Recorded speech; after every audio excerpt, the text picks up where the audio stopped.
Here is the true-life story, expanded to approximately 3,000 words per part, based on the real historical figures and events that inspired the title. The shadows of the Hindu Kush. The silence in the mountains was a living thing. It had weight, texture, and a profound, unsettling depth. For the four men of the Naval Special Warfare Reconnaissance Team, that silence was both a cloak and a curse. They had inserted via helicopter under the cover of a moonless sky hours earlier, their objective to observe and report on the movements of a high-value terrorist leader known to be operating in the treacherous sawtooth ridges of the Hindu Kush in eastern Afghanistan. The year was 2005, and the United States was deep in the War on Terror, a conflict fought not in vast open battlefields, but in claustrophobic valleys and on sheer mountain faces, where the enemy melted into the villages and caves. The team leader, a decorated senior chief with ice water in his veins, had chosen their hide site with painstaking care. It was a shallow depression on a saddle between two peaks, offering a commanding view of the village below and the goat trails that snaked up from Pakistan. They had moved into position like wraiths, their ghillie suits, shaggy coats of camouflage fabric and burlap, making them look like tufts of the hardy, desiccated scrub brush that clung to the mountainside. For 2 days, they had lain there, unmoving, communicating in whispers and hand signals, their eyes scanning through the high-powered scopes of their Mark 12 Model 1 rifles and spotting scopes. They watched as local men went about their business. And as women fetched water, as children chased stray goats, they were looking for the anomalies, the men of fighting age who loitered without purpose, the concealed weapons, the unusual radio traffic. Then, on the third morning, the anomaly came to them. It was not an armed fighter, but an old man leading a small herd of bleating goats. The old man, his face a road map of wrinkles beneath a soiled turban, crested the ridge and stopped dead in his tracks. His eyes, pale and watery, widened as they fell upon the four Americans. For a long, agonizing moment, the world held its breath. The senior chief, his hand resting on his holstered pistol, weighed the options that flashed through his mind in a nanosecond. They could eliminate the threat. A simple, quiet solution that would guarantee their position remained secret. But the rules of engagement, and more importantly, their own moral compasses, forbade the cold-blooded murder of an unarmed civilian. They could tie him up and leave him, but he would surely be found, and his absence would raise the alarm. Or they could let him go, hoping their presence remained a secret. The senior chief made the call that would define the fate of every man on that mountain. He gave a quiet, almost imperceptible shake of his head. Let him pass. The old man, after a few heartbeats of terrified paralysis, yelped at his goats and scurried down the mountain, faster than a man his age should have been able to move. The SEALs watched him go, a knot of dread tightening in each of their stomachs. They knew, with a certainty that came from years of combat experience, that their time was now measured not in days, but in hours. And the old man would go straight to the village and tell the first Taliban fighter he saw. The atmosphere in the hide site shifted instantly. The passive observation was over. They were now a hunted unit in a kill zone. They had to get out. The senior chief got on the radio, his voice a low, calm murmur as he tried to raise their combat operations center. He was met with the maddening, hissing static of interference caused by the towering peaks that surrounded them. They were in a communications dead zone, a bowl of rock that trapped them as effectively as a prison. They had one shot, a small window of time predicted by the metrology team, when atmospheric conditions might allow a signal to bounce over the ridge. They had to wait for that window. As the sun climbed higher, baking the rocks and making the heat mirages dance, the tension became a physical presence.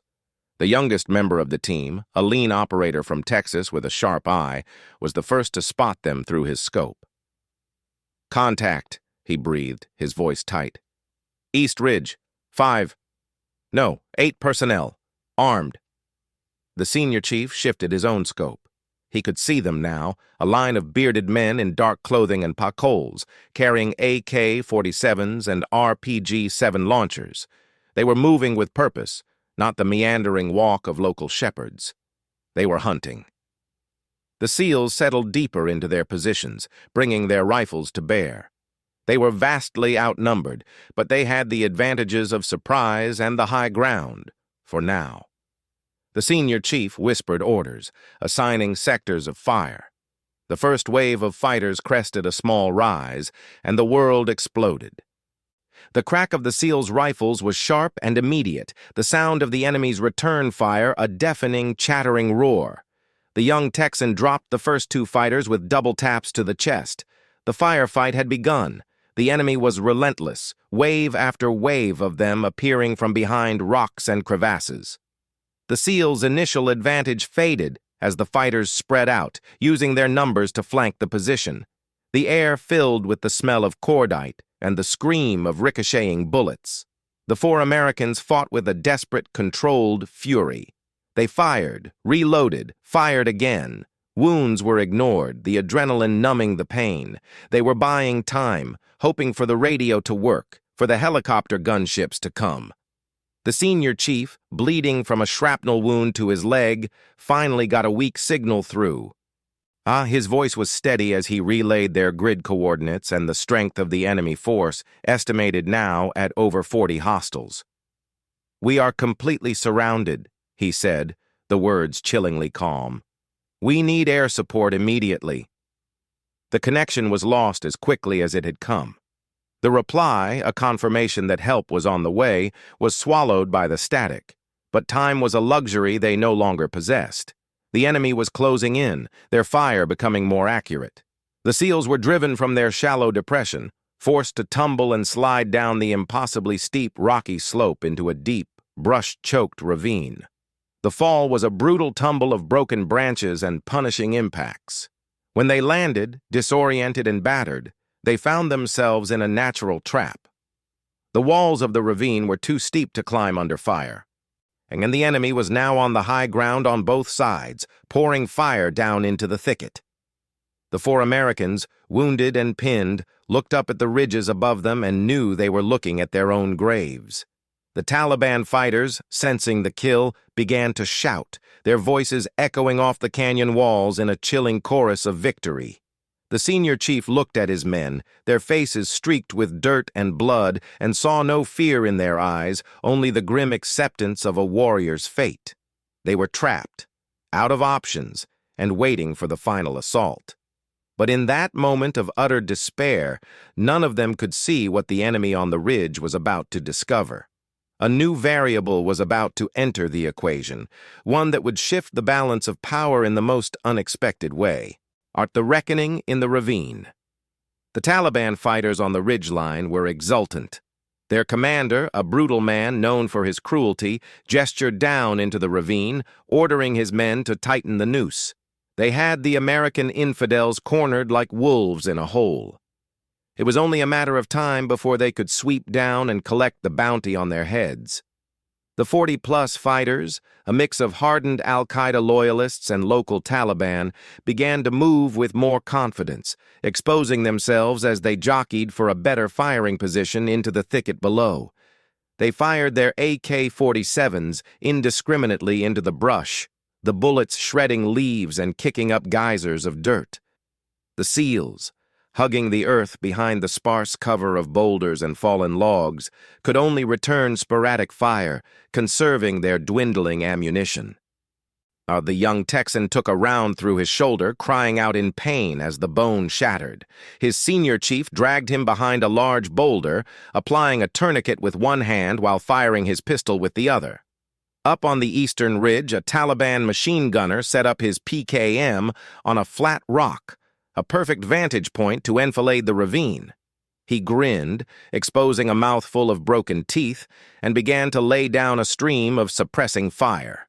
Beside him, an RPG gunner knelt, taking aim at a cluster of rocks where he'd seen muzzle flashes.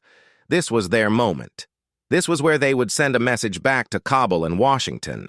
But as the machine gunner leaned into his weapon, his head, for just a second, rose above a small cluster of boulders that dotted the ridgeline behind him. It was the only mistake he would ever make. And the sound that ripped through the chaos was different. It wasn't the percussive crack thump of an AK-47 or the deep roar of an RPG. It was a sharp, whip-like crack that seemed to split the air itself, a sound of immense pressure and precision.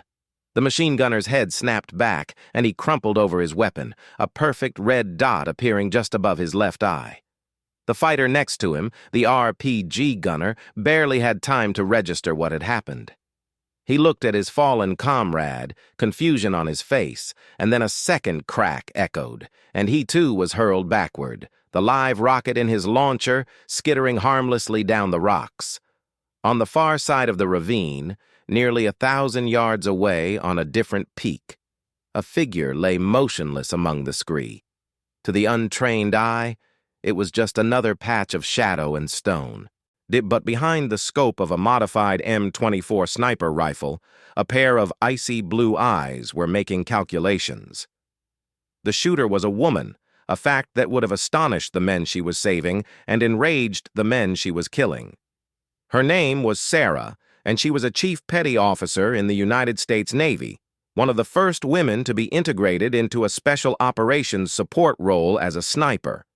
Her presence in the Afghan mountains was a closely guarded secret, a pilot program that placed her with a small, shadowy cell of operators who worked independently, gathering intelligence and shaping the battlefield in ways the conventional forces couldn't. She had been inserted days earlier to observe a network of caves believed to be a major arms conduit. Her hide site gave her a panoramic view of the valley, including the very ridge where the firefight had erupted. She had watched the initial ambush unfold through her spotting scope, a sickening feeling in her gut as she saw the 4 Americans forced into the ravine. She had counted the enemy fighters, their positions, their fields of fire. Her radio, like theirs, was useless in this canyon. She was completely alone. She could have stayed hidden, completed her own mission, and no one would have ever known she was there. The 4 SEALs below would have died, and their fate would have become another tragic statistic of the war. But that wasn't an option. It never was. Her spotter, a massive man named Mike, who was her constant shadow, lay beside her, his own scope trained on the chaos. He was the one who first identified the team as Navy, likely SEALs, and by the cut of their uniforms and the specific sound of their MK-12s. "They're done for, Sarah," Mike had whispered, his voice grim. "They're pinned hard." Sarah didn't reply. She was already in the zone, her world reduced to the crosshairs of her scope. She watched the enemy fighters moving, so confident, so exposed. She had a clean shot at the machine gunner, but at this range, with the swirling mountain winds, it was a gamble. She waited, timing her breath with the gusts. When the gunner rose up for that split second, she took the shot. It was a fraction of an inch high, but at 900 yards, the bullet still found its mark. The second shot was pure muscle memory, the rifle recoiling into her shoulder as she cycled the bolt and fired again in one fluid motion. Down in the ravine, but the SEALs heard the distinct cracks and saw the 2 enemy fighters fall. The senior chief froze. Those shots didn't come from his men. They came from the opposite ridge. He scanned the distant peak, but saw nothing. "Hold fire!" he yelled to his team. "Someone else is up there!" On the ridge, the Taliban commander was furious. He screamed at his men, thinking one of them had accidentally shot his own people. 2 of his fighters ran to the bodies, confusion spreading through the ranks. The momentary lull in fire was all Sarah needed. She methodically began to work, her rifle speaking with a terrible rhythmic precision. She targeted the exposed leaders first, the ones shouting orders. Crack! A fighter pointing down into the ravine crumpled. Crack! Another man waving an AK, trying